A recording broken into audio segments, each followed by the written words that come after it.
Hi everyone, my name is Alessandro Torrisi and I'm a passionate electronic PhD student at the University of Trento. And together with Sinan YILDIRIM and Davide Brunelli, I'm presenting you our work on autonomous energy status sharing and synchronization for batteryless sensor networks. Let me jump into the context of this research. As we all know, tiny electronic platforms are pervading the world. As electronic circuits are becoming more efficient and especially smaller, limitations due to batteries are emerging. Thus, batteryless devices are so special. But relying only on sporadic harvested energy introduces frequent power failures.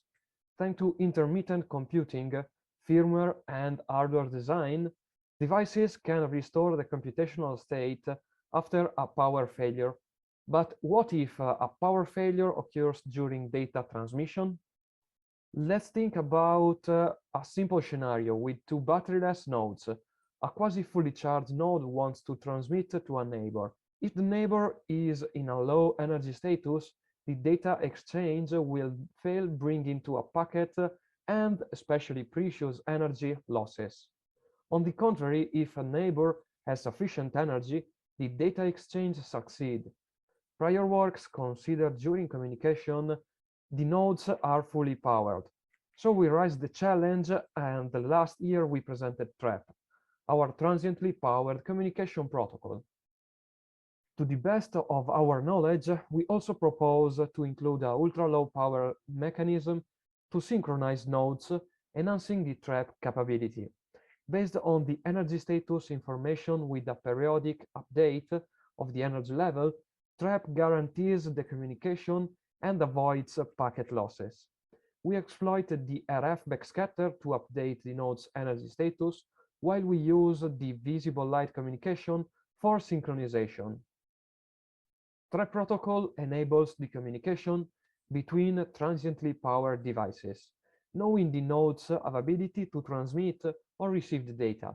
When a node has enough energy and wants to transmit a packet, it listens to the backscatter channel. If a high energy status is received, the communication can be initiated with the guarantees of energy availability from both ends. On the other hand, if a low energy status is received, the communication is postponed, the packet won't be lost, and the precious energy is saved. To periodically update the nodes, we use a second infrastructure widely present in indoor scenarios, the visible light communication. We transmit a synchronization pulse, which is processed by an ultra-low power circuit without the MCU intervention, which fires the energy status transmission in a specific time interval, different for each node, preventing energy status collision. Here is briefly presented a typical communication scenario with three nodes. After the VLC synchronization pulse, each node delays the energy status update. When all the nodes completed the energy status update, the data communication can start. Here, as an example, node 1 and node 3 transmit a high energy status, thus they can securely exchange data, while node 2 is out of the games and it has a low energy on board. With that being said, I thank you for the attention and I'm open to any question.